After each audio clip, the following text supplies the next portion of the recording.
안녕하세요. 사연에 빠지다의 DJ 민영입니다. 오늘 사연자님은 사람이 겉으로만 봐서는 그 새까만 속을 절대 알 수 없다는 사실을 뼈저리게 느꼈다는데요.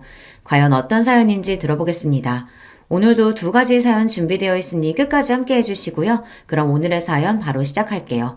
구독과 좋아요 잊지 말고 꾹 눌러주세요. 안녕하세요. 저는 이제 막 50대 줄에 들어선 가정주부입니다. 저도 40대까지는 사람이 활기도 있고 하고 싶은 것도 많고 그랬었는데 요즘은 이상하게 기분도 축축 처지고 아무것도 하고 싶지가 않아요. 이런 이야기를 남편과 아이들에게 했더니 다들 하나같이 한다는 말이 갱년기인 것 같다고 하더라고요. 물론 저도 압니다. 제가 갱년기가 오기는 했죠. 하지만 아무리 갱년기라고 한들 단순히 호르몬의 문제라고만 생각하기엔 제 마음이 너무 답답하고 힘들어요. 친구들 추천으로 영양제도 먹어보고 병원에 가서 검사도 이것저것 받아봤는데 영 효과가 없더라고요. 30대, 40대 때에는 애들 키우고 남편 뒷바라지만 하느라 매일 정신없이 살았는데요. 그래서 우울한 줄도 모르고 살았어요. 그런데 이제 애들도 다 커서 대학도 다니고 자기들 생활도 생기니 저도 특별히 신경 쓸 게 없더라고요. 그래서 더 허전하고 우울한 건 줄은 몰라도 이상하게 별거 아닌 일에 기분이 상하고 서운하고 그래요. 최근엔 별것도 아닌 걸 가지고 큰딸에게 짜증을 냈어요. 큰딸이 남자친구가 생겨서 요즘 연애하느라 바빠요. 둘이 얼마나 좋으면 평일에도 매일 만나고 주말마다 나가더라고요. 처음엔 그러려니 했는데 집안에 일이 있어도 관심도 없고 데이트만 하고 다니니 은근 서운하더라고요. 그날은 저희 친정어머니 생신이었어요. 친정어머니께서 요양원에 계셔서 제가 새벽부터 음식해서 면회 갈 예정이었습니다. 남편은 택시 운전을 해요. 원래는 항상 남편이 요양원에 함께 가곤 했는데 하필이면 그날 남편 친구가 상을 당해서 전날 장례식장에서 하루 있다가 오게 됐어요. 혼자 택시를 타야 하나 버스를 타야 하나 고민을 하고 있는데 딸이 늦게까지 자는 모습이 보이더라고요. 저는 오늘은 데이트가 없나 싶어 슬쩍 다가가 부탁을 했습니다. 딸, 오늘 외할머니 생신인 거 알지? 엄마 음식 싸서 요양원 갔다 오려고 하는데 같이 갈래? 다른 날도 아니고 생신이니 소녀까지 같이 데려가면 어머니도 오랜만에 좋아하실 것 같아 부탁했습니다. 저는 딸에게 말하면서도 어쩐지 눈치가 보였어요. 자식들 어릴 때야 제가 굳이 말하지 않아도 제가 어디만 가면 졸졸 따라다녔었지만 이제 좀 컸다고 마트라도 한번 같이 가자고 말하기가 괜히 민망스럽더라고요. 공부하고 아르바이트하고 자식들도 바쁘고 힘든데 제가 괜히 귀찮게 하는 것 같아서요. 그런데 제 말에 딸이 귀찮다는 듯 이불을 덮어버렸어요. 그러더니 한다는 말이 싸가지가 없었습니다. 아, 엄마, 나 이따가 남친이랑 영화 보기로 해서 오늘은 안 돼. 오늘은 그냥 택시 타고 갔다 와. 내가 택시비 줄게.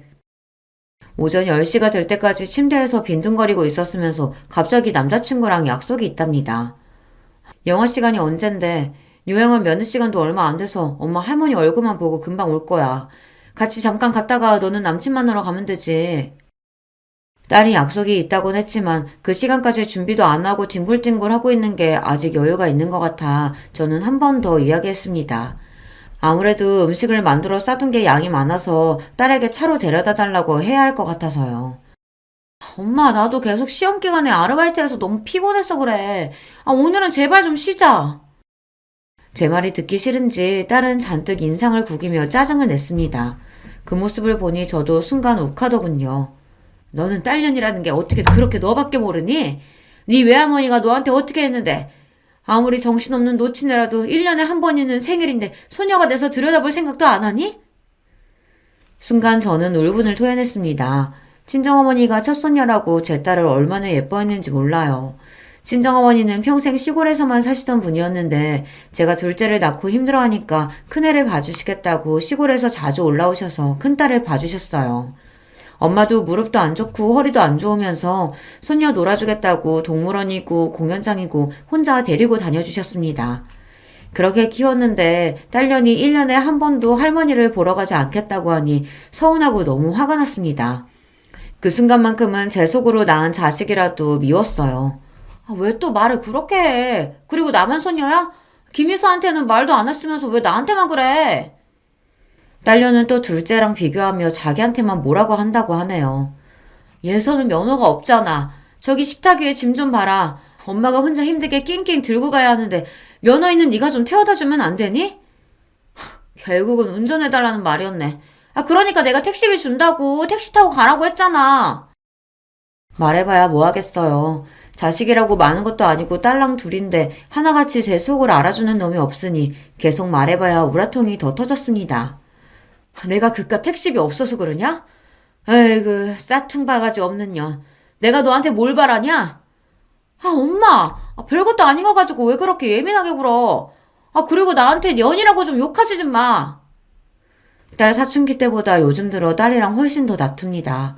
사춘기 때는 딸이 말도 안 하고 입을 꾹 다물고 있어서 제가 받아주기만 하면 됐었는데요.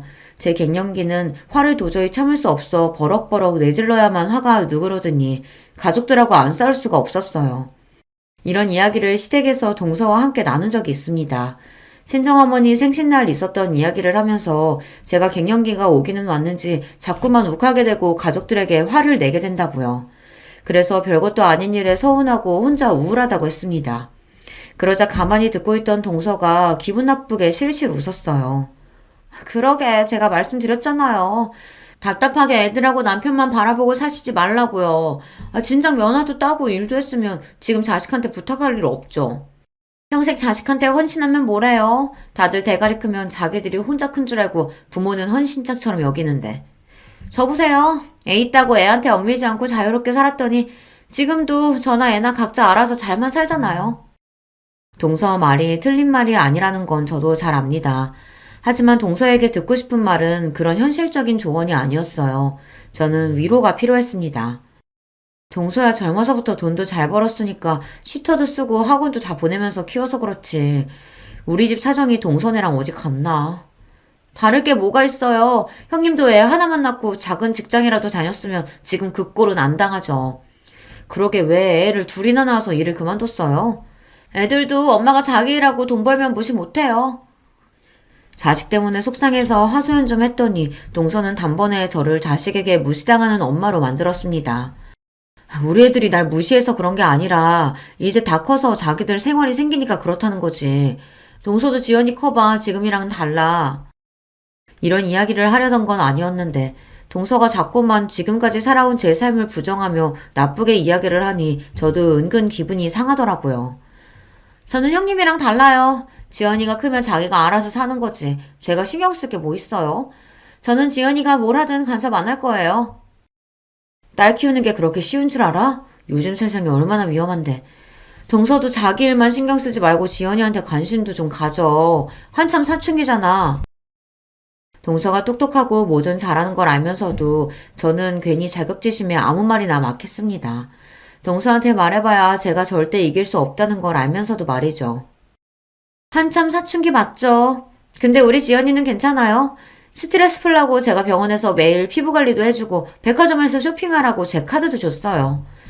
형님은 모르시겠지만 요즘 애들은 금융치료라고 해서 부모가 집에서 챙겨주는 것보다 한도 없는 카드 주는 걸 더 좋아하거든요. 그거면 사춘기고 뭐고 그냥 지나가는 거죠 뭐. 제가 이렇게 푼수해요. 동서한테 이런 이야기를 해봐야 제 마음을 이해할 리 없는데 괜한 소리를 해서 또 듣기 싫은 소리를 듣고 말았습니다. 제 동서지만 참 잘났어요. 동서는 피부과 의사입니다. 동서는 저랑 나이가 비슷한데도 결혼하고 5년이 지나서야 애를 낳아 아직 애가 중학생이에요. 의사 시험에 합격하고 나서 아이를 낳겠다고 하는 바람에 시동생이 기다려줬거든요. 동서는 대단해요. 아이를 낳고도 낳은 지 일주일 만에 바로 병원에 출근했어요. 당시에 저는 아무것도 못하고 애 둘만 키우는 것도 힘들어서 정신이 없었는데 동서는 이제 갓 태어난 신생아를 남의 손에 맡기고 열심히 일했습니다. 그 덕분에 동서는 지금 강남에서 개인 병원을 운영 중이에요. 집도 한남동의 비싼 아파트에 살고 차도 외제차가 2대나 있는 걸로 알고 있습니다. 시동생은 약사예요. 현재 동서병원 1층에서 약국을 운영 중입니다. 원래 시동생은 시댁 자랑이었어요. 어릴 때부터 공부도 잘하고 성실해서 동네에서도 유명한 모범생이라 시부모님이 떠받들어 살았었는데요. 본인보다 더 잘나고 똑똑한 아내를 만나는 바람에 어깨를 못 펴고 살고 있어요. 결혼 초에는 시부모님께서 동서를 단단히 잡겠다고 잔소리도 해보고 시집살이도 시켜봤지만 소용없었습니다. 동서는 친정이 강남에서 유명한 땅 부자라 결혼할 때 시동생 명의로 아파트도 해주고 차도 사줬어요. 나중에 시동생 약국까지 차려주셨고요. 그렇다 보니 시부모님 입장에서는 깨갱하고 며느리를 상선으로 모시는 수밖에 없었죠. 한 번은 이런 적도 있었습니다. 동서가 조카를 낳고 얼마 되지 않아 시댁에 떡하니 찾아와 애를 좀 봐달라고 했어요. 본인이 교수가 되려면 미국에 1년 동안 연수를 꼭 다녀야 한다고요. 당신 뭐 하는 거야? 그거 안 된다고 했잖아. 애가 이제 태어난 지 100일도 안 됐는데 엄마가 애 두고 미국을 어떻게 가? 동서가 미국에 가는 게 시동생과 상의된 부분은 아니었는지 시동생은 동서를 다그쳤어요. 하지만 동서는 아랑곳하지 않았습니다. 어머니 이 사람 좀 보세요. 본인은 여기저기 학회며 출장이며 다 다니면서 저는 미국에 공부 좀 하러 간다는데 애로 발목 잡으면서 못 가게 해요. 동서와 시동생은 이미 한바탕 싸우고 왔는지 둘 다 격앙된 상태로 시댁에 와선 시어머니에게 다짜고짜 애를 봐달라고 했어요. 시동생은 동서가 미국 가는 건 절대 안 된다는 입장이었고요. 당신이 레지던트 잘 마무리하고 싶다고 해서 애도 안 낳고 기다려줬잖아. 근데 애 낳자마자 기다렸다는 듯 미국 가는 건 너무 이기적인 거 아니야? 더군다나 우리 애를 왜 우리 엄마가 봐? 평소 조용하고 말도 없는 시동생이 저렇게 화를 내는 모습은 저도 결혼하고 처음 봤어요. 그럼 어떡해. 당신은 매일 약국 때문에 바쁘고 시토한테 1년을 맡길 수는 없잖아. 미국 가는 것도 우리 부모님이 지원해 주시는데 거기다가 애까지 봐달라고 할 순 없잖아. 동서와 시동생은 이미 서로 감정의 골이 깊어 보였습니다. 일과 육아 문제에 있어서 전혀 상의가 되지 않은 상황이었죠. 그만 좀 해라. 아휴, 능력 있는 며느리 모시고 살기 힘들다. 꼭 그렇게 너 하고 싶은 대로 다 하고 살아야겠니? 제가 애 하나 낳았다고 하고 싶은 거 못할 건 또 뭐예요? 애 봐주기 싫으시면 놔두세요. 그냥 저희 부모님께 부탁드릴게요.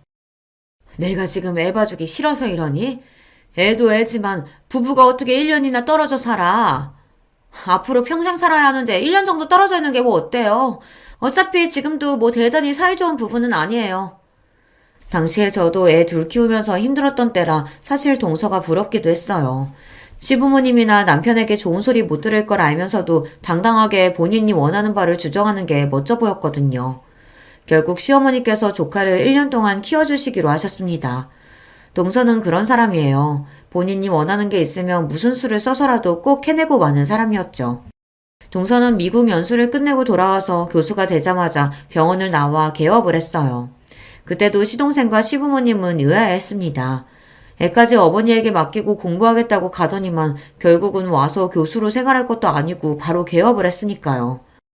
교수님은 슬슬 놀면서 일할 줄 알았는데 이건 뭐 매일 수술에 학회에 수업까지 하루가 24시간이라도 모자라는 거 있죠? 너무 힘들다고 했더니만 아버지가 그냥 나와서 개업하라고 하더라고요. 어차피 가지고 있는 아버지 건물 놀리기 아깝다고. 그 김에 지연이 아빠 약국도 개업해주기로 하셨어요. 어머, 정말? 우리 아들 약국을 차려주신다고? 어머, 너무 감사하다. 잘됐다, 아들. 그때까지는 시동생이 남의 약국에서 월급쟁이로 일하고 있었는데 능력 있는 처가 덕분에 약국을 차리게 된 거죠. 동서가 미국에 가 있는 사이 시어머니는 매일같이 조카를 보면서 애 버리고 간 못된 년이라고 동서 욕을 하시더니만 약국 이야기에 웃음이 떠나질 않으셨어요. 어머니께서 1년이나 우리 지연이 봐주셨는데 당연히 그 정도는 해드려야죠. 나중에 약국이랑 병원 개원하면 자주 놀러오세요. 동서를 보면서 한 번 더 크게 느낀 게 돈이 참 좋은 거라는 겁니다. 동서처럼 머리도 좋고 능력도 있는 사람이 경제적으로도 여유가 있으니 어디서든 기죽을 일이 없더라고요. 결혼하고 5년 동안 아이를 낳지 않아도 당당하고 애를 낳자마자 남편과 아이를 두고 미국에 가도 당당하고 그러고 돌아와 돈으로 모든 보상을 하고 나니 다들 한마디도 안 하더라고요. 물론 그런 동서를 보면서 저도 사람인지라 자존심이 상할 때도 있고 자격지심이 느껴질 때도 있었어요. 그럴 때마다 저는 애써 웃어 넘겼습니다. 차이가 나도 너무 차이가 나다 보니 저는 아예 동서와는 다른 세상 사람이라고 생각하는 편이 편했어요. 그런데 저도 나이가 들고 갱년기라 예민해서인지 몇 년 전부터 동서의 행동이 거슬리기 시작했어요. 최근 저희 친정어머니께서 돌아가셨습니다.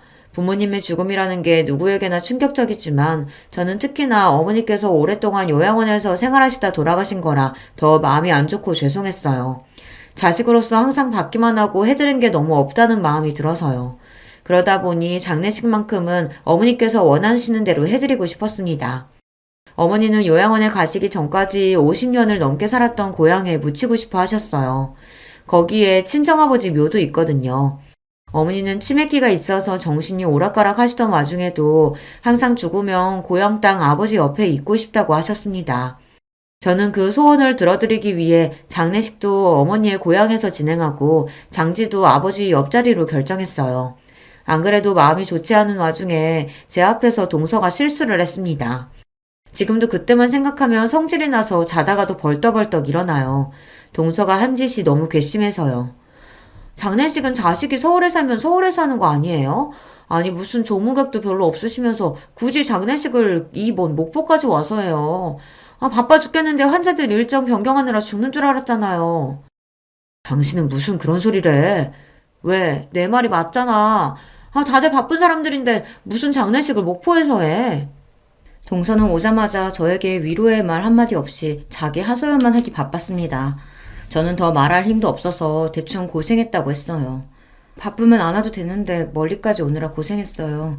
서방님, 동서 와줘서 고마워요. 얼른 식사부터 해요. 마음 같아서는 너 같은 거 안 와도 된다고 소리치고 싶었지만 어쩌겠어요. 저런 것도 가족인걸요. 저는 애써 고생했다고 어깨를 다독이며 육개장이라도 한술 뜨라고 자리를 안내했습니다.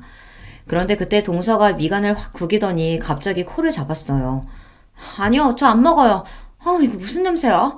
뭔지 몰라도 냄새가 너무 지독해서 여기 앉아서는 먹고 싶지 않아요. 여보, 그만 좀 해.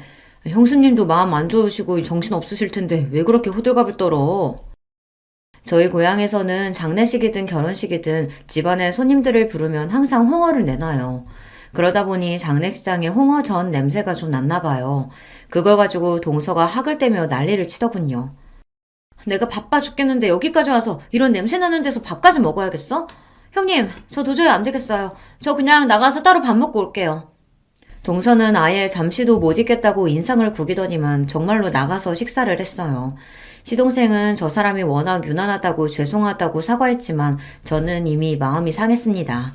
아무리 사람이 개념이 없고 상식이 없어도 그렇지 어떻게 남의 장례식장에 와서 저런 소리를 대놓고 할 수 있을까 싶더라고요. 그때부터였어요. 동서와는 웬만하면 상종하지 말아야겠다 싶었던 게 말이죠. 그런데 제 마음과는 달리 문제가 좀 생겼습니다. 동서 앞에서 제 자존심이 산산이 부서지는 사건이 있었어요. 어머니가 돌아가시고 나서 제 마음이 자꾸만 헛헛하고 갱년기로 예민해지는 게 스스로 너무 싫어서 아르바이트를 시작했어요. 아는 사람이 하는 반찬 가게에서 오전에 일을 도와줬습니다. 생각보다 일이 재밌더라고요. 지난 20년 동안 가족들을 위해 음식은 많이 해봤지만 내가 만든 음식을 사람들이 돈을 주고 사 먹고 맛있다고 해주는 건 처음이니까요. 가게 사장님도 제가 오고 나서 매출이 늘었다고 하니 은근 기분이 좋았습니다. 그러던 중 아르바이트가 끝나고 집에 가는 길에 시댁에 잠깐 들렸어요. 반찬 가게에서 가져온 반찬을 시부모님께도 좀 나눠드리려고요. 그런데 때마침 시댁 주차장에서 동서가 나오더군요. 시부모님이 김치 가져가라고 해서 잠깐 들렸다고요. 그러면서 제 손에 들린 쇼핑백은 뭐냐고 물었어요. 저는 어머니 장례식 때 이후로 동서랑은 말도 섞고 싶지 않아 내내 피해 다녔는데 이렇게 딱 마주치고 보니 저도 모르게 당황해서 대충 말을 얼버무렸어요. 시부모님 가져다 드릴 반찬이라고요. 암튼 형님은 가만 보면 어른들한테 참 잘해요. 저는 이렇게 얻어다 먹을 생각만 하지 직접 만들어서 가져드릴 생각은 안 해봤는데. 역시 맏며느리감은 정해져 있나 봐요. 동서가 웬일로 제 칭찬을 다 하더군요. 순간 저 여우 같은 년이 웬일인가 싶었습니다. 집에서 만든 건 아니고 내가 얼마 전부터 아는 사장님 가게에서 일해서 남은 거 가지고 온 거야. 괜찮으면 동서도 좀 가져가던지. 동서랑 마주보고 이야기하는 게 괜히 불편해서 반찬 가게에서 일하고 있다고 이야기를 한 건데 순간 제 말에 동서가 눈이 동그래지더니 갑자기 제게 달려오더라고요. 그러더니 한다는 말이 놀라웠어요. 어머, 형님 잘 생각했어요. 아주버님이 혼자 돈 벌어 다니시길래 형님은 도대체 맨날 집에서 놀면서 뭐하나 싶었는데. 그래요. 형편이 어려우면 사람이 일을 해야죠. 동서의 말에 저는 순간 놀라서 입이 다물어지지 않았습니다. 제 남편이 저도 모르게 돈을 구하러 다닌다네요. 동서, 그게 무슨 소리야? 애들 아빠가 돈을 구하러 다닌다니. 설마 우리 애들 아빠가 동서한테 돈 꺼갔어? 아주버님이 직접 나한테 꺼간 건 아니고 우리 지연 아빠한테 돈 좀 빌려달라고 하셨더라고요. 둘째 대학 등록금이 좀 부족하다고. 동서의 말에 저는 심장이 쿵 하고 떨어지는 것 같았습니다. 제가 얼마 전 남편에게 애들 등록금 이야기를 했을 때 남편은 알겠다고 문제 없다고 했거든요. 저는 그 말만 믿고 정말 그런 줄 알고 넋을 놓고 있었는데 남편 혼자 돈 걱정에 전전긍긍했을 걸 생각하니 가슴이 시큰하더군요. 에이, 근데 우리 지연 아빠 돈이 뭐 그 사람 돈인가요? 사실 다 제 돈이지. 많이 급하신 것 같아서 제가 그냥 드리라고 했어요. 뻔히 형님네 사정 아는데 꺼주긴 뭘 꺼줘요. 어차피 못 받을 돈. 동서는 역시나 참 대단합니다. 같은 말을 해도 사람을 바보로 만드는데 일가견이 있어요. 남편이 저에게 말을 안 했는데 둘째 대학 등록금이 부족해서 시동생에게 빌렸나 봐요. 속마음은 우라통이 터지고 가슴이 찢어지는 것 같았지만 재수없는 동서 앞에서 티를 낼 수가 없었죠. 그런 일이 있었구나. 나는 모르고 있었네. 동서 미안하고 고마워.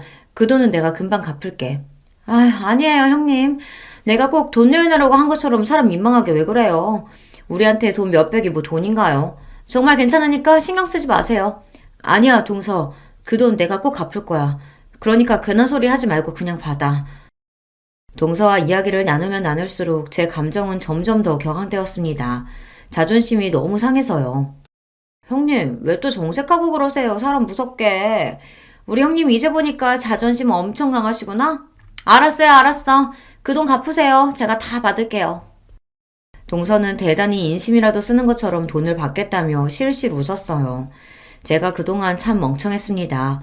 매일 살 비비고 사는 남편이 무슨 생각을 하고 사는지도 모르고 저 혼자 갱년기니 뭐니 하면서 세상 편한 소리나 하면서 살았어요. 그날 저녁 저는 남편에게 동서와 있었던 일을 조심스럽게 이야기했습니다.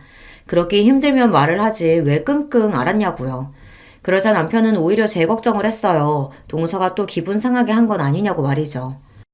당신 장모님 돌아가시고 힘들어하는 거 뻔히 아는데 거기다가 대고 돈 이야기를 어떻게 해. 그때는 수금이 늦어져서 그런 거니까 걱정하지 마. 내가 금방 그 돈 갚을 거니까. 남편은 참 착한 사람입니다. 평생 혼자 처자식 먹여 살리느라 고생도 많이 하고 힘든 일도 많았을 텐데 저에게는 항상 괜찮다고 걱정하지 말라고만 합니다. 저는 변하기로 했습니다. 고등학교 졸업하고 서울에 올라와 배운 것도 없이 결혼해서 애들 키우며 사느라 현실에만 안주하고 하루하루 의미 없이 살았었는데 이제는 그러지 않을 거예요. 저는 아르바이트 하던 반찬 가게에서 정직원으로 새벽부터 오후까지 일했습니다. 결혼하고 처음으로 제가 일에 월급을 받아 남편에게 줬어요. 남편은 고생스럽게 왜 일을 하냐고 했지만 저는 괜찮다고 했습니다. 처음 하는 일이지만 즐겁고 재밌다고요. 진심이었습니다. 대단한 일은 아니지만 제가 잘하는 일을 가지고 돈까지 버니 기분도 전보다 훨씬 나아지는 것 같고 딸들과도 마찰이 확실히 줄더라고요. 제일 좋은 건 돈을 버니 마음의 여유가 생겼다는 겁니다. 그리고 약속대로 몇 달 뒤 시동생에게 빌린 돈은 제가 다 갚았어요. 시동생은 갚을 필요 없다고 했지만 그러면 제 마음이 너무 불편하니 꼭 받아달라고 했습니다. 그러던 어느 날이었습니다. 시아버지 팔순이시라 시댁에서 가족들끼리 모여 식사를 하기로 했어요. 원래는 동서가 해외여행을 가자고 이야기했었는데 시아버지께서 최근 무릎이 안 좋아 수술하시는 바람에 여행은 안 가기로 하고 가까운 친인척만 모여 식사를 하기로 했습니다.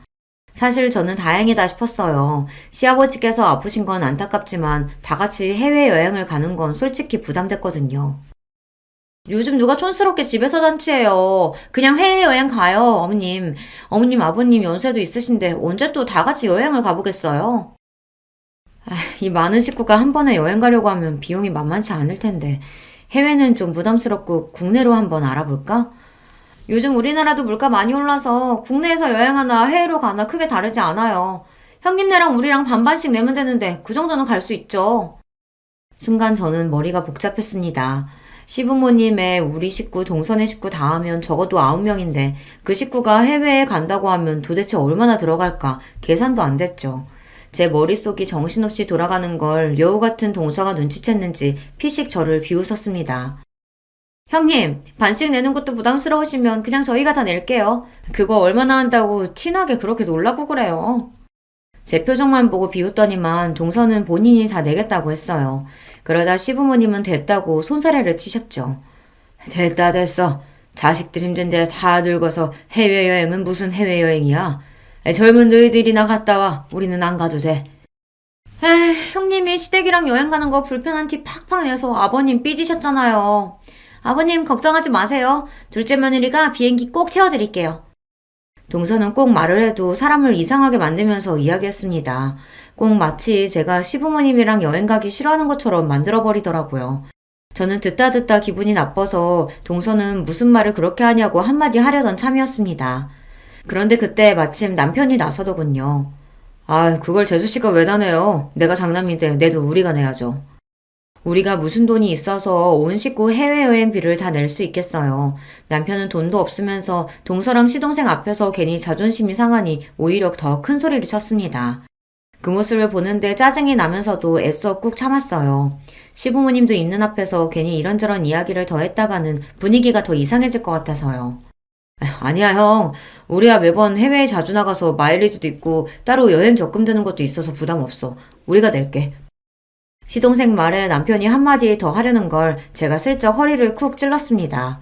가만히 있으라고요. 저라고 이러고 싶었겠습니까? 저도 시아버지 팔순에 척척 돈 내고 싶어요. 남편 택시 운전해서 애들 대학도 간신히 보냈는데 저희가 모아놓은 돈이 어디 있겠어요. 그런 와중에 어찌됐든 해외여행은 못 가게 됐으니 은근 다행이다 싶었죠. 저희는 먹고 죽으래야 돈이 없으니 싫어도 동서한테 얹혀서 여행에 따라가야 할 판이었는데 괜히 가서 또 무슨 바보 취급을 당할까 걱정됐거든요. 시아버지께서 갑작스럽게 수술을 하시는 바람에 몸도 마음도 회복이 되질 않으셔서 이번 팔수는 더 신경이 쓰였습니다. 시아버지도 연세가 들기는 드셨는지 그 강하셨던 분이 이제 죽을 때가 된 것 같다고 자꾸만 죽는 소리를 하시더라고요. 제가 동서처럼 대학도 못 나오고 능력이 있는 것도 아니지만 딱 한 가지 동서보다 잘하는 게 있어요. 바로 음식입니다. 어머니에게 손맛을 물려받아 음식은 제법 해요. 시부모님도 제가 한 음식이라면 입맛에 맞으신다고 밥풀도 하나 남기지 않으시고 드세요. 그래서 이번 팔순엔 제 실력을 마음껏 뽐내보기로 했습니다. 해외여행도 가지 못했으니 동서는 분명 두둑한 봉투를 준비할 거예요. 거기에 밀리지 않으려면 평소보다 훨씬 더 막강한 음식들로 준비를 해야겠다 싶었습니다. 이런 생각을 한다는 게 제가 생각해도 유치하긴 해요. 하지만 저처럼 살아보신 분들은 아실 겁니다. 집안의 며느리라고는 저랑 동서 둘뿐인데 여러 면에서 차이가 나다 보니 알게 모르게 시부모님께 비교당하기도 하고 안 그러려고 해도 혼자 자격지심에 쪼그라들기도 해요. 제가 할 수 있는 건 고작 몸으로 때우는 것뿐이지만 그거라도 잘하고 싶었습니다. 저는 시아버지 팔순 일주일 전부터 장을 보고 메뉴를 준비했어요. 장을 보고 있는데 동서한테 연락이 왔길래 음식 준비하느라고 장을 보고 있다고 했더니만 저더러 뭐하러 사서 고생하냐고 하더라고요. 아, 형님은 답답하게 왜 그런 짓을 하세요? 요즘 출장 뷔페랑 배달 음식이 얼마나 잘 돼 있는데요. 우리 그냥 시켜서 먹어요. 출장 뷔페나 배달 음식도 좋지. 근데 동서도 알잖아. 아버님 밖에 음식 안 좋아하시는 거. 다른 날도 아니고 팔순 생신인데 그냥 집에서 준비하지 뭐. 동서도 그날 시간 괜찮으면 일찍 와. 얼마 전 명절에 동서 말대로 제사 음식을 배달시켰다가 시아버지에게 저만 혼났어요. 매번 하던 거 귀찮아서 그걸 돈 주고 샀냐고요. 다행히 시어머니께서 나서서 힘들어서 이번에만 샀다고 이야기하고 대충 넘어가긴 했지만 원래 시아버지는 밖에서 사다 먹는 음식을 싫어하십니다. 그냥 사 먹고 한번 욕 먹으면 되지. 형님은 피곤하게 사신다니까. 어쨌든 음식은 형님이 하기로 한 거니까 형님이 알아서 하셔야지. 제가 일찍 뭐하러 가요. 저는 그 전날도 출근이라 힘들어요. 저는 그냥 시간 맞춰서 갈게요. 동서에게 기대하지도 않았습니다. 제가 음식을 준비한다고 하면 동서는 사 먹는 게 훨씬 좋다고 할 줄 알았어요. 대충 시아버지에게 욕 한 번 먹으면 끝날 일이라고요. 동서야 그렇죠. 욕을 먹어도 제가 먹고 본인은 봉투나 휙 들이면 그만이니까요. 저는 더 듣고 싶지 않아 대충 알겠다고 대답하고 전화를 끊었습니다. 생각이 있는 사람이면 시아버지 형제분들도 오시니 알아서 오겠지 싶어서요. 그런데 제가 동서를 몰라도 한참 모르고 있었더군요. 시아버지 팔순 당일 동서는 손님들 오시기 30분 전에야 시댁에 왔습니다. 정말 손님처럼 말이죠. 둘째, 너는 아무리 바빠도 그렇지 큰애랑 나랑 음식하느라 정신없는 거 뻔히 알면서 오늘만큼은 좀 일찍 오지 그랬냐. 동서에게 이야기해봐야 소용없다는 걸 시어머니도 아시다 보니 웬만해서 동서에게 잔소리를 잘 안 하시지만 그날만큼은 제가 며칠 전부터 음식 준비하느라 고생한 걸 다 보셨으니 일부러 저 들으라고 동서에게 한 소리 하시는 것 같더라고요. 하지만 그런 말에 신경 쓸 동서가 아니었습니다. 어머님도 참 요즘에 어떤 시대인데 음식하는 거 가지고 잔소리를 하세요. 그리고 제가 보통 며느리예요? 바쁜 의사 며느리인데 이 정도는 이해해 주셔야죠. 동서는 애교 섞인 목소리로 재수없는 소리를 아무렇지 않게 해댔습니다. 시어머니는 아이고 알고 소리만 두어 번 내시더니 답답하다는 듯 주방을 나가버리셨어요. 어머, 뭘 이렇게 많이 하셨어요? 식구도 얼마 없는데 대충 먹을 거만 하시면 되지. 쓸데없이 가짓수는 왜 이렇게 많이 하셨대?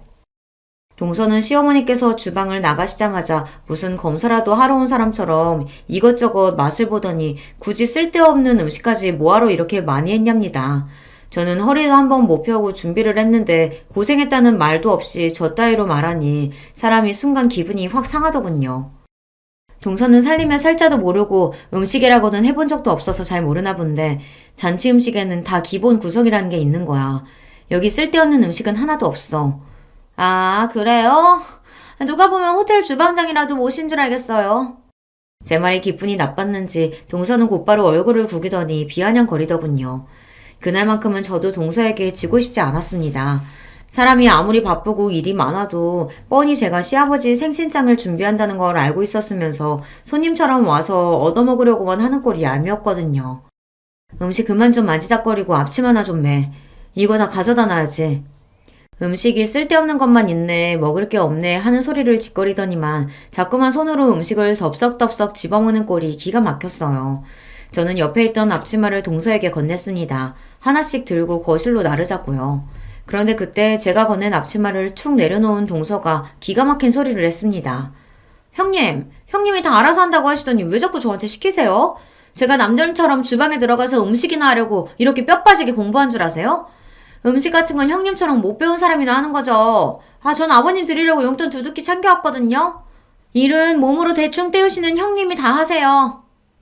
세상에 동서가 싸가지 없는 거야 진작 알고 있었지만 이 정도일 줄은 몰랐습니다. 동서는 자기 할 말만 내뱉더니 그대로 몸을 돌려 거실로 나가려고 했어요. 순간 욱한 저는 저도 모르게 동서의 머리채를 잡았습니다. 형님! 지금 뭐 하는 거예요? 이거 안 나요? 야, 너 뚫린 입이라고 아무 말이나 하면 되는 건 줄 알아? 너 내가 지금까지 예뻐서 봐준 줄 알아? 이게 돈 좀 있다고 어디서 유세야! 저도 제가 이런 행동을 할 줄은 꿈에도 몰랐습니다. 너무 화가 나고 짜증이 나니 손이 저절로 동서의 머리채를 흔들고 있더군요. 그 순간 시어머니께서 부르시는 소리가 들렸습니다. 손님들 오셨다고요. 저는 놀라서 잡고 있던 동서의 머리채를 확 놓아버렸습니다. 저는 애써 당황한 채를 숨기며 동서를 쏘아봤어요. 한 번만 더 내 앞에서 재수없게 굴었다간 가만히 안 둘 거니까 그런 줄 알아.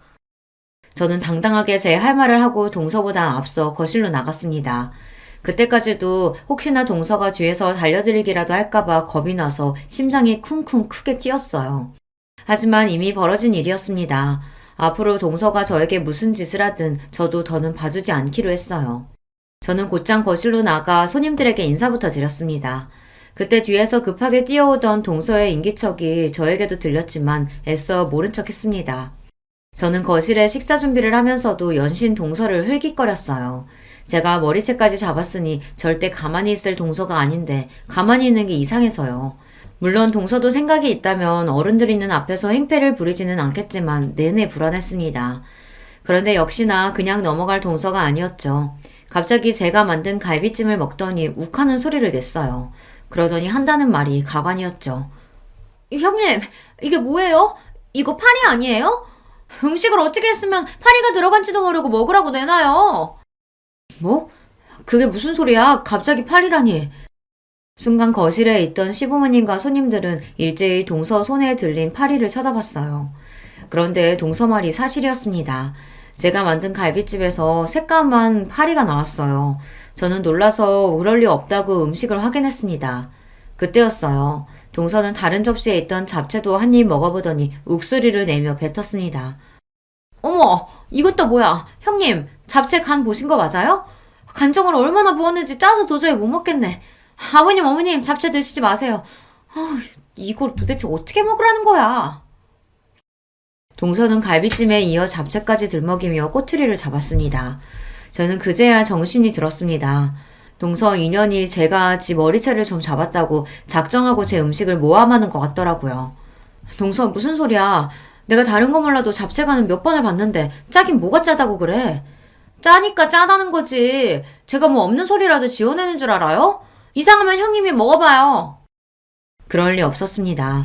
갈비찜에 파리가 들어간 건 음식의 뚜껑을 열어놔서 그럴 수도 있겠다 싶지만 잡채가 먹지 못할 정도로 간이 안 맞을 리 없어요. 제가 다른 건 몰라도 잡채 하나는 자신 있거든요. 그런데 그때 금방 잡채를 드신 시어머니께서 조심스럽게 이야기를 하셨습니다. 어머, 큰애야. 잡채가 너무 짜기는 하다. 네가 이것저것 음식한다고 바쁘더니만 실수로 간장을 더 넣었나 봐. 아무래도 믿을 수 없어 저는 제 젓가락으로 잡채를 먹었습니다. 그런데 동서 말이 맞았어요. 잡채가 짜도 너무 짜더라고요. 말도 안 돼. 그럴 리가 없는데. 형님이 음식하느라 힘들어서 실수했나봐요. 아무리 그래도 이건 심해도 너무 심하다. 입도 못 대겠어요. 아버님, 우리 대충 배 채운 것 같은데 그냥 나가서 2차 할까요? 제가 분위기 좋은 막걸리 집으로 안내할게요. 저는 이 상황이 믿기지 않아 순간 말문이 턱하고 막힌 채 멍하니 있었습니다. 재수씨, 아무리 그래도 준비한 음식이 이렇게 많이 남았는데 갑자기 어딜 가요? 아주버님도 음식 드셔보셨으면 아실 거 아니에요. 아버님 팔순이신데 이만 손님들까지 초대했으면 맛있는 걸로 대접해야죠. 아버님, 어머님, 그냥 우리 나가요. 막걸리 먹고 노래방도 가서 놀고 오자고요. 순간 분위기가 이상해지자 시부모님들도 손님들도 제 눈치를 살피셨어요. 저는 이대로 가만히 있으면 안 될 것 같아 정신을 차리고 자리에서 벌떡 일어났습니다. 괜찮아요, 어머님, 아버님. 동서랑 2차 신나게 다녀오세요. 뒷정리는 제가 하고 있을게요. 저도 바보가 아닙니다. 동서가 시부모님을 모시고 나가겠다고 한 순간 분명 이건 동서가 저에게 복수하려고 술을 쓴 거라고 직감했어요. 하지만 시아버지 생신인데 제가 분위기를 망칠 수는 없었죠. 저는 시부모님과 손님들에게 여기는 걱정하지 말고 나가서 신나게 놀다 오시라고 했어요. 시어머니는 끝까지 혼자 이 많은 걸 어떻게 정리하냐고 그냥 두고 같이 나가자고 하셨지만 저는 마음이 내키지 않았습니다. 이대로 동서와 나갔다가는 노래방이 아니라 공터에 나가 한바탕 치고받고 싸워야 할 것 같아서요. 동서와 가족들이 나가자마자 저는 눈물이 왈칵 쏟아지고 말았습니다. 울지 않으려고 안간힘을 쓰며 노력했지만 소용없었어요. 오늘만은 어떻게든 동서를 이기고 싶었는데 결국은 또 동서에게 놀아나고 말았습니다. 여보, 왜 울어? 괜찮아? 저는 괜찮다고 동서와 시동생과 함께 막걸리를 먹고 오라고 보냈는데 남편은 아무래도 제가 신경 쓰였는지 다시 돌아왔어요. 그러다 제가 혼자 바닥에 주저앉아 아이처럼 엉엉 소리를 내며 울고 있는 모습을 보고만 거죠. 울고 있는 제 모습을 보고 놀란 남편이 저를 향해 달려오자 저는 그 모습이 고마워서 또 눈물이 터지고 말았습니다. 여보, 내가 만든 갈비찜에 파리가 들어갔을 리가 없어. 그리고 당신도 알잖아. 내가 만든 잡채가 얼마나 맛있는지. 내가 지금까지 살면서 잡채를 100번도 넘게 만들었는데 거기다가 실수로 간장을 부었을 리 없다고. 이건 분명 동서가 나 엿먹이려고 일부러 그런 거야. 여보, 그게 무슨 말이야? 재수씨가 왜 당신을 일부러 엿먹이려고 했겠어? 눈물을 펑펑 쏟으며 웅얼거리는 제 말에 남편은 무슨 소리냐고 자세하게 이야기해보라고 했습니다. 남편의 다정함에 기대해 저는 오늘 주방에서 있었던 일을 그대로 다 말했어요. 동서가 늦게 와서는 내 음식 가지고 듣기 싫은 소리를 하길래 하도 열받아서 머리채를 잡았다고요. 그랬더니 동서가 화가 나서 일부러 내 음식에 장난질하고 시부모님 모시고 나간 것 같아. 평소 동서가 하는 짓을 봤을 땐 분명해. 제 이야기를 들은 남편은 눈이 휘둥그레졌습니다. 평소 누구에게도 싫은 소리 한마디 못하는 제가 흥분해서 동서의 머리채까지 잡았다는 말에 남편도 많이 놀라나 보더라고요. 그러더니 남편이 한다는 말이 놀라웠습니다. 재수씨, 이 여자 이거 진짜 안 되겠네. 어디 감히 천사 같은 우리 와이프를 가지고 놀아. 여보, 걱정하지 마. 내가 재수씨, 아니 그 여자 코를 아주 납작하게 만들어줄게. 그때까지는 저도 남편이 무슨 소리를 하는 건가 싶었습니다. 저도 동서 때문에 화가 나긴 했지만 남편이 무슨 수로 동서의 코를 납작하게 해주겠다는 건가 싶어서 남편에게 물어봤습니다. 무슨 계획이 있는 거냐고요. 당신은 걱정하지 말고 딱 기다려. 내일이면 다 해결될 테니까. 남편답지 않게 단호하게 말하는 모습에 뭔가 믿는 구석이 있는 것 같긴 했지만 바로 다음날 남편은 생각지도 못한 폭탄 발언을 했습니다. 다음날 저녁 남편은 시댁으로 저와 동서를 모두 수집했어요. 어제 생일이라고 거하게 상도 차려주고 막걸리에 노래방까지 가서 신나게 놀았으면 됐지. 오늘은 또 무슨 일로 식구들을 다 불러 모았어? 아버님은 무슨 일이냐고 연신 물으셨습니다. 그러자 남편은 들고 있던 봉투에서 웬 사진들을 꺼내 바닥에 던지듯 뿌렸습니다. 그러더니 한다는 말이 충격적이었어요. 아버님, 어머님, 놀라지 말고 들으세요. 이게 바로 아버님, 어머님이 예뻐했던 둘째 며느리의 진짜 모습이니까. 남편의 말에 자리에 있던 시부모님과 저는 의아한 얼굴로 바닥에 떨어진 사진을 주었습니다. 뭐야, 둘째야. 이게 다 뭐냐? 이 남자들은 누군데 너랑 이러고 있는 거야? 네?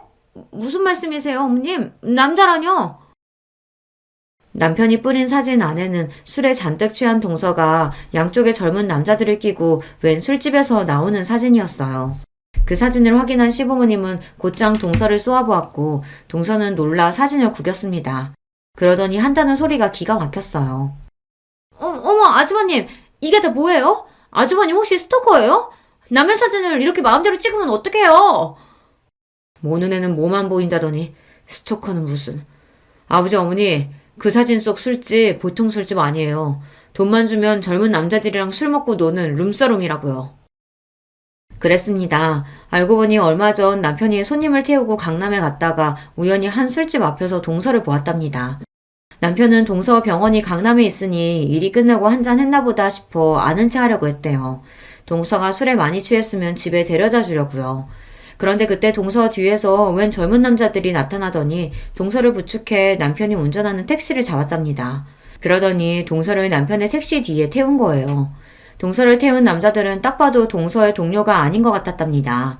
생김새도 의상도 범상치 않았대요. 뒷좌석에 탄 동서는 술을 얼마나 많이 먹었는지 취해서 남편을 알아보지도 못했답니다. 남편이 이런저런 말을 거는데도 아예 알아듣질 못했대요. 그날 남편은 곧바로 시동생에게 연락해 동서를 데려다 줬답니다. 그리고 남편이 강남에서 본 광경을 그대로 이야기한 거예요. 남편의 말에 시동생은 뭔가 짐작가는 게 있었는지 본인이 알아볼 테니 남편에게는 걱정하지 말라고 했답니다. 그러고 보니 시아버지 팔순날 시동생의 표정이 어둡기는 했어요. 동서와 일절 이야기를 나누지도 않았고요. 이거 내가 찍은 게 아니라 종혁이가 재수씨한테 사람 붙여서 찍은 거예요. 아주 주말마다 호스트바 가서 신나게 노셨더라고요. 거짓말할 생각은 애초에 하지 마요. 사진은 이거 말고도 엄청 많으니까. 그날 이후 시동생은 동서가 술집에 다닌다는 증거를 찾기 위해 사람을 붙였답니다. 그리고 이혼을 준비하고 있었어요. 말도 안 돼. 당신들이 어떻게 나한테 이럴 수가 있어? 호스트바가 뭐, 돈 있으면 여자가 갈 수도 있지. 동서는 시부모님도 계신 앞에서 더러운 본색을 드러냈습니다. 바닥에 떨어진 사진을 벅벅 찢으며 자기는 잘못한 게 없다고 뻔뻔하게 굴었어요. 저는 동서의 뻔뻔함에 소름까지 돋았습니다. 아이고, 이게 다 무슨 일이라니. 동서가 숨겨왔던 진짜 모습이 드러나자 시부모님도 놀라서 뒷목을 잡으셨어요. 얼마 뒤 동서와 시동생은 이혼했습니다. 시동생은 알게 모르게 동서랑 살면서 쌓인 게 많았는지 동서의 귀책 사유들을 샅샅이 찾아내 법원에 제출했습니다. 사람이 하나를 보면 열을 안다고 남인 저에게도 그렇게 못되게 굴었는데 남편에게는 오죽했겠어요. 시동생은 정신적 피해 보상에 대한 위자료도 청구했답니다. 양육권 문제로 아직 소송 중이지만 조카가 동서보다는 시동생과 살고 싶어 해서 양육권도 곧 가지고 올 수 있을 것 같아요. 저는 살다 누군가의 이혼을 이렇게 응원하게 될 줄은 몰랐습니다. 저도 웬만하면 자식을 위해서라도 부부가 서로를 이해하고 화목하게 살아야 한다고 생각하는 사람이지만 동서는 아니에요. 사람이 많이 배우고 직업도 을사면 뭐래요. 인간이 덜 되는걸요. 여러분도 시동생이 동서와 이혼하길 잘한 거라고 그런 여자랑 살았으면 더 불행했을 거라고 응원하는 댓글 좀 많이 달아주세요. 여러분의 댓글이 우리 가족에게는 큰 힘이 될 겁니다. 끝까지 우리 가족 이야기 들어주셔서 감사해요. 여러분의 가정에는 언제나 즐거운 일만 가득하시길 바랄게요. 저는 어느덧 40대에 접어든 직장인입니다. 저는 학창시절에 참 재미없는 학생이었어요. 공부밖에 모르고 연애도 할 줄 몰라서 초중고에 이어 대학교를 졸업할 때까지도 도서관에서만 살았습니다. 뒤늦게 군대에 다녀올 때까지 흔히 말하는 못쏠, 모태솔로였습니다. 태어나서 한 번도 연애를 해본 적이 없다는 뜻입니다. 그런 저에게도 결혼을 할 기회가 찾아왔습니다. 아내와는 집안 어른을 통해 주선된 선자리에서 처음 만났어요. 교사로 한동안 재직하셨던 큰아버지의 제자라고 하더라고요. 큰아버지는 그녀의 중학교 시절 담임 선생님이었는데 이렇게 참하고 착실한 처녀가 없는데 자라면서 저처럼 연애도 제대로 못하고 이날까지 시집을 안 가고 있었다고 하네요. 그러다가 제가 군대를 전역하고 사회인이 되었을 무렵 큰아버지께서는 그런 저를 눈여겨보시다가 자신의 애제자와의 만남을 주선시켜 주셨습니다.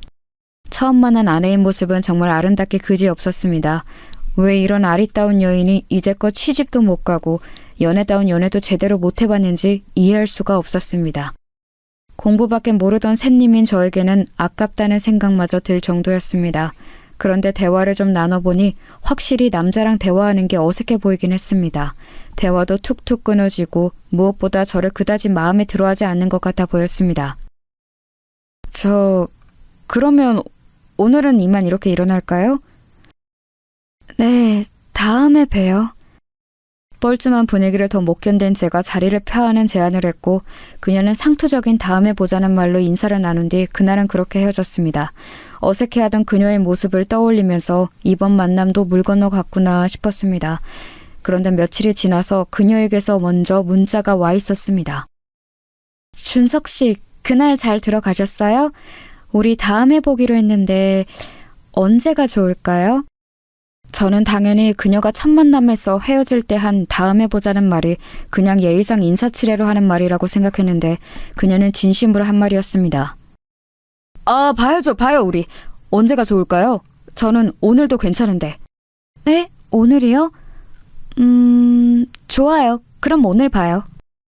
그녀는 잠시 망설이는 듯 하더니 이내 당일에 바로 보자는 제안을 수락했습니다. 그런데 그녀가 먼저 연락을 해온 것임에도 불구하고 그 자리는 어색하기 그지없었습니다. 참 지금 생각하면 제가 할 말은 아니지만은 그녀는 확실히 남자를 많이 못 만나본 티가 나는 사람이었습니다. 그때 당시에는 저를 마음에 안 들어 한다고만 생각이 들게 행동을 했으니까요. 그러다가도 지금처럼 이렇게 먼저 연락이 오기도 했다가 막상 만나면 어색해하고 헷갈리는 점이 한두 가지가 아니었습니다. 저도 연애 경험이 없다 보니 답답해 미칠 지경이었는데 어느 날은 더 참지 못하고 그녀에게 솔직하게 얘기했습니다. 미주씨, 혹시 제가 마음에 안 드는데 큰아버지 입장 생각해서 자꾸 나오시는 거면 안 그러셔도 돼요. 우리 그래도 알 거 다 아는 성인인데 서로 시간 낭비하지 말고 솔직하게 얘기합시다. 네? 아니, 저는 그게 아니라 마음에 안 든다고 한 적 없는데 준석 씨는 제가 마음에 안 드시나요? 네? 아니요. 그런 뜻이 아니고. 그러면 미조 씨는 제가 마음에 든다는 말씀이세요?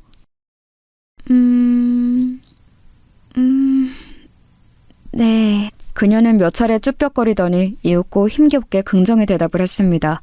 저는 답답한 마음에 이 관계를 빨리 끝내는 게 좋겠다는 생각에 던진 말이었는데 이내 돌아온 아내의 답변이 저를 마음에 들어한다니 살면서 여자 입에서 그런 이야기를 들어본 게 처음이어서 많이 당황스러웠던 기억이 납니다. 저는 미주 씨가 저 마음에 안 들어 하시는 줄 알았어요. 만나서도 말씀도 잘 안 하시고 문자도 단답으로만 대답하시고 그래서 그냥 스승님이신 큰아버지 입장 생각해서 어쩔 수 없이 몇 번 나와주신다고 생각했어요. 아니에요. 아무리 선생님 생각했더라도 그것만으로 이렇게 여러 번 나오지는 않죠. 제가 표현이 조금 서툴러요. 그 부분 조금만 이해해 주세요. 세상에 이렇게 어색하게 서로의 마음을 확인하는 커플이 또 있을까요? 그날 이후부터 모쏠이었던 어색했던 시작을 뒤로 하고 누가 먼저랄 것도 없이 자연스럽게 마음을 열고 교제를 시작했습니다. 교제 초반에는 아내가 계속해서 어색해하던 모습이 잊혀지지가 않습니다. 만나서 데이트할 때 어색함이 계속되는 것은 물론 떨어져 있을 때도 문자의 답도 잘 안 하고 전화도 잘 안 받을 때가 많았습니다. 하루 종일 연락이 안 될 때면 불안하기도 했습니다. 서로의 마음을 확인했는데도 이렇게 계속 저를 어색해하고 불편해하는 모습이 계속되길래 저는 그녀를 진지하게 앉혀놓고 이야기했습니다. 미주야, 나는 아직도 미주 마음이 헷갈려. 분명히 내가 마음에 든다고도 했고 그래서 교제도 시작한 건데 남자친구인 나를 불편해하고 어색해하니까 진짜 나를 좋아하긴 하는 건지 계속 만나고 싶은 마음은 있는 건지 잘 모르겠어. 당연히 좋아하지. 아니, 그 이상일 거야. 근데 오빠, 나 사실 말 못한 얘기가 있어. 내가 이렇게 사람 대하는 거 어색해하고 심지어는 남자친구한테까지 이러는 거 다 이유가 있어. 괜찮으면 들어줄 수 있어. 그녀는 무언가 상기된 채로 어렵게 말을 꺼냈습니다. 응, 뭔데? 말해봐. 다 얘기해봐.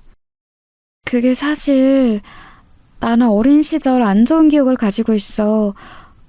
왕따를 당했었는데 그게 내 인생의 발목을 잡는 커다란 사건이 되어버렸어. 그 기억 때문에 오랫동안 고통받으면서 살았고 그걸 극복하기 위해 정말 눈물나게 노력했어. 정신과의 도움도 오랫동안 받았고 오랫동안 이어오던 약물 치료도 지금이 되어서야 조금씩 끊고 있어. 내가 사람들 대하는데 어색해하고 특히 오빠를 대하는 데 있어서 더 그러는 거. 사실 사람에게 상처받았던 내 마음이 또 상처받지 않을까 두려워서 그러는 거야. 너무나 충격적인 이야기였습니다. 이렇게 천사 같은 여자가 그런 아픈 기억을 안고 있었다니요. 그녀는 점점 눈시울이 붉어지면서 계속 이야기를 이어나갔습니다. 사실 오빠도 너무너무 좋은데, 아니 사랑한다고 하는 말이 더 맞을 거야.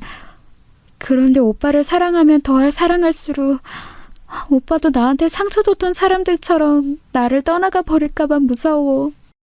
그러다 보면 선뜻 다가서지 못하겠어. 오빠가 나를 버린다고 생각하면 너무 슬퍼서 못 견딜 것 같거든. 그게 무슨 소리야, 미주야. 내가 널 왜 버려. 너처럼 세상에서 제일 예쁘고 착한 여자를. 그랬구나. 그런 줄도 모르고 난 계속해서 밀어내는 미주를 원망만 했어. 미주야, 나는 어떤 일이 있어도 네 곁에 이렇게 있을 거야. 걱정하지 마. 저는 그녀를 꼭 안아주면서 언제까지고 곁에 있을 거라며 위로했고 그녀는 끝내 크게 울음을 터뜨렸습니다. 그날 이후로 그녀는 제게 더욱더 마음을 열게 되었고 그 특유의 어색함이 잘 없어지지는 않았지만 그래도 그녀 입장에서 많이 노력하면서 관계를 이어나갔습니다. 그렇게 2년여의 교제 끝에 저희는 결혼을 하게 되었습니다. 미주야, 아니 여보, 이제부터 죽을 때까지 우리는 부부야. 부부로서 남은 인생 행복하게 살자. 고마워. 오빠 정말 고마워. 아내는 결혼식 날 눈물을 정말 많이 흘렸습니다. 자신의 인생이 이렇게 기쁘고 행복한 날이 올 것이라고 기대하지 않았다고 합니다. 그리고 무엇보다도 저의 만남을 주선해 주셨던 큰아버지가 정말 문자 그대로 펑펑 우셨습니다. 모르는 사람들이 봤으면 큰아버지가 아내의 친아버지일 거라고 생각했을 거예요. 이 정도로 아내와 큰아버지가 각별한 사제지간인 줄 그날 다시금 새롭게 느꼈습니다. 저는 아내의 지난 모든 상처를 다 덮어주고 다 깨끗이 치유해주고 싶었습니다. 할 수만 있다면 아내를 괴롭힌 사람들을 찾아다가 법에 무서운 철퇴를 가하고 싶었습니다. 지금이라도 늦지 않았으니 그렇게 해보자고 아내에게 슬며시 몇 번 제안해보았지만 아내는 또 다른 보복이 무섭다며 늘 거절했습니다. 저도 아내가 두려워하는 바가 무엇인지 알기에 더는 강요하지 않았습니다. 아내의 힘들었던 과거와는 반대로 저희 부부의 결혼 생활은 행복 그 자체였습니다. 아내는 결혼을 하니까 연애할 때보다 훨씬 더 헌신적으로 변했습니다. 한 번 세상에 상처를 받았던 사람이다 보니까 세상에든 저에게든 완전히 마음을 열지 못하다가 결혼이라는 울타리 안에서 부부가 되고 나니까 저를 일생의 사랑으로 받아들인 것 같았습니다. 그렇게 제게 완전히 마음을 연 아내 덕분에 하루하루가 행복했습니다. 매일 새벽같이 일어나서 정성스러운 도시락을 차려주었고 저녁에 퇴근하고 돌아오면 언제나 칠첩반상이 차려져 있었습니다. 항상 저의 와이셔츠는 주름이 없이 빳빳하게 펴져 있었고 출장이라도 가는 날에는 캐리어 안에 속옷부터 양말, 겉옷까지 완벽하게 깔끔하게 정리가 되어 있었습니다. 모두 아내가 준비해준 것이지요. 저는 정말로 이런 호사를 누려도 되나 싶었습니다. 직장 동료들도 늘 정성스럽게 차려진 제 도시락을 보면서 부러워했고 장가 가더니 사람이 더 깔끔해졌다며 칭찬했습니다. 현모양처라는 말이 더 이상 시대에 맞지 않는 말이 되어가는 요즘이지만 제 아내는 문자 그대로 현모양처 그 자체였습니다. 그러다 하루는 아내가 몸살이 심하게 난 적이 있었습니다. 그런데 몸살이 그렇게 심한데도 퇴근하고 돌아온 저를 위해 저녁상을 차리고 있는 게 아니겠어요? 아니 여보, 몸도 안 좋은데 무슨 저녁이야. 내가 알아서 챙겨 먹을 테니까 여보는 얼른 누워서 쉬어. 아니야 오빠, 그래도 밥은 집밥으로 챙겨 먹어야지. 아내는 끙끙대며 기어코 밥상을 다 차리더니 그제야 방 안에 들어가 몸을 뉘었습니다. 나중에 알고 보니 아내가 심하게 감기 몸살이 걸린 데에는 다 이유가 있었습니다. 그날은 여름마다 돌아오는 아파트 수도관 청소 때문에 온수가 하루 종일 안 나오는 날이었는데 하필이며 전날 쏟아진 폭우로 집안이 몇 시간 동안 정전이 됐었다고 합니다. 다음날 출장인 저희 옷가지들을 미처 다 빨지 못한 상태였는데 아내는 세탁기도 안 돌아가는 상황에서 찬물로 손빨래를 다 했다고 하네요. 아무리 여름이었지만 쪼그려 앉아서 그 많은 빨래를 찬물로 손빨래를 하다 보니 몸에 무리가 갔던 것입니다. 아내는 고무장갑 끼고 빨래를 하면 깨끗하게 때가 지워지지 않는다고 늘 맨손으로 손빨래를 하던 버릇이 있었습니다. 그런데 옷까지 몇 개도 아니고 몇 일치 빨래를 그렇게 하다 보니 안 그래도 몸이 약한 아내가 몸살이 날만도 했습니다. 저는 그쯤 되자 아내의 그런 헌신을 마냥 고맙게 넙죽 받을 수만은 없었습니다. 그래서 누워있는 아내에게 다가가 조심스레 얘기를 꺼냈습니다. 여보, 좀 괜찮아? 고마워. 몸도 안 좋은데 나를 위해서 이렇게. 아니야, 여보. 아내로서 당연히 해야지. 국 간은 잘 맞았어? 그럼 여보가 하는 음식은 항상 맛있지. 그나저나 여보, 그동안 내가 회사 일이 바빠서 가사 일을 잘 못 도와줬는데 이제 집안일은 서로 분담해서 하자. 나 여보가 이렇게까지 몸에 병나면서 나를 위해 헌신하는 거 너무 미안해서 못 견디겠어. 아니야, 여보. 여보는 밖에 나가서 돈 벌어오잖아. 여보는 집안일 걱정 아무것도 하지 말고 그냥 밖에 나가서 마음 편히 일하는 데만 집중해. 나는 금방 또 괜찮아질 거야. 여보, 나는 너무 고마운데 가끔 여보가 나한테 헌신하는 거 보면 솔직히 무언가에 쫓기는 것 같은 느낌이 들어. 우리 결혼 전에 여보가 나한테 했던 말 나 아직도 기억해. 내가 당신을 떠날지도 모른다고 했던 말. 혹시 당신 나한테 이렇게까지 정성스럽게 헌신하는 게 그런 두려움에서 그러는 건 아니야? 아내는 제 말을 듣자 한참을 말을 잇지 못했습니다. 그러더니 지난주에 정신과 상담에 다녀온 얘기를 했습니다. 지난주에 상담실에 갔는데 선생님이 그러시더라. 내 얼굴이 너무 좋아졌대. 결혼하고 나서 진정한 행복을 찾은 것 같다고 선생님도 많이 기뻐하셨어. 내 이런 밝은 모습은 처음 본대. 그래서 약을 이제 끊어도 될 것 같다고. 그래? 그거 듣던 중 반가운 소리네. 그런데 한 가지 염려되는 게 있다고 하셨어. 내가 얼굴도 좋아지고 다 좋은데 무언가 알 수 없는 초조함이 엿보인대. 그 부분을 제대로 다루기 전까지 함부로 약은 끊을 수 없다고 하셨어. 그게 뭔데? 그 초조함이라는 게 설마... 맞아. 여보가 지금 말한 그 부분이야. 나 사실 여보랑 결혼하고 세상을 다 가진 것 같았어. 정말 행복했고 여보를 위해서 내가 할 수 있는 건 뭐든지 다 해주고 싶었어. 그런데 어느 순간부터 선생님이 그 부분에 대해서 계속 우려를 표하시더라고. 계속 쫓기고 있는 느낌이 든다면서. 그런데 그럴수록 나는 인정하고 싶지 않았어. 그래서 선생님이 그럴 때마다 주문처럼 아니야, 나는 쫓기고 있지 않아. 나는 남편을 사랑해서 이 일을 하는 거야 라고 되뇌었어. 그 마음은 어느새 선생님을 향한 반발심이 되어서 선생님이 말이 틀리다는 것을 증명이라도 하려는 듯 더 내 몸을 괴롭히면서 여보를 내조했어. 그러다가 이렇게 몸살이 심하게 나버린 거야. 그러니까 마음이 더 불안해졌어. 내가 근원적으로 가지고 있었던 여보가 나를 떠나면 어떡하지 하는 그 두려움. 결혼과 동시에 사라졌다고 생각했거든. 그런데 그게 아니었나 봐. 그리고 그 마음이 아직도 남아있다는 걸 인정해버리면 또다시 여보가 나를 떠날지도 모를 생각에, 그런 생각에 더 내 몸을 갈아가면서 집안일을 했던 것 같아. 아내는 긴 고백을 들어놓다가 눈물이 차올라서 더 이상 말을 잇지 못했습니다. 저는 그런 아내를 꼭 안아주면서 말했습니다. 여보, 다시 말하지만 나는 결코 당신 곁을 떠나지 않아.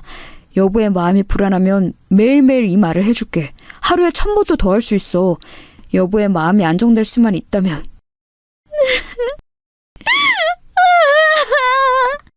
저는 가슴이 찢어질 듯 아팠습니다. 설마 했던 저의 생각이 맞았던 것입니다. 저를 향한 분에 넘치는 헌신은 남편으로서 저를 사랑해서 그런 것도 있지만 혹시라도 제가 자신의 곁을 떠나면 어떡하나 하는 마음에 더욱더 기를 쓰고 헌신을 했을 거라는 저의 생각이요. 저는 그쯤 되자 아내의 마음을 이렇게 쑥대밭으로 만든 못된 사람들과 사건이 궁금해지기 시작했습니다. 여보, 괜찮다면 여보 학창시절 이야기 좀 해줄 수 있어? 불편하면 하지 않아도 돼. 그런데 당신을 좀 더 알고 싶고 이해하고 싶어. 아내는 잠시 고민을 깊게 하더니 제게 말했습니다. 그래. 이제 이야기할 때도 된 것 같네. 길고 지루한 이야기가 되겠지만 들어줘. 아내는 그렇게 오랫동안 꺼내지 않았던 학창시절 이야기를 꺼냈습니다. 아내는 어릴 적에 무척 밝고 명랑한 소녀였습니다. 지금의 수줍고 숫기 없는 모습과는 대조되게 오히려 말량광이에 가까웠다고 합니다. 그렇게 밝고 티 없이 맑았던 아내의 인생은 중학교에 올라가면서 완전히 뒤바뀌게 됩니다. 바로 서두에 말씀드렸던 왕따를 당하게 된 사건 때문인데요. 그 시작은 이랬습니다. 아내가 중학교 2학년이 되었을 무렵의 일입니다. 아내에게는 아주 어릴 적부터 동네에서 친했던 친구 희진이가 있었는데요. 희진이와는 중학교 2학년에 올라가면서 같은 반이 되었습니다. 그동안 동네에서 친하게 지내기는 했지만 학교에서는 같은 반이 된 적이 없었는데 이번에 같은 반이 되면서 둘은 서로 뛸 듯이 기뻐했다고 하네요. 희진이는 누가 봐도 정말 예쁘게 생겨서 여학생들의 부러움과 남학생들의 인기를 한 몸에 받는 학생이었대요. 그런 희진이와 친했던 아내였기에 아내 옆에도 친구들이 북적북적했다고 합니다. 그러던 어느 날 희진이가 안 좋은 사건에 휘말리게 되었어요. 중학교 3학년 선배 중에 일진이었던 오빠가 이 희진이를 좋아하게 된 겁니다. 뭐 사람이 사람 좋아하는 일이야 흔히 있을 수 있는 일이지만 이 일진 오빠의 접근 방식이 상당히 불량했다고 합니다. 야, 박희진, 너 학교 끝나고 뭐하냐? 나랑 오토바이 타고 한강 놀러 갈래? 네? 저 끝나고 학원 가야 해요. 아, 나 얘 답답한 소리 하네. 학원은 무슨 학원이야. 그냥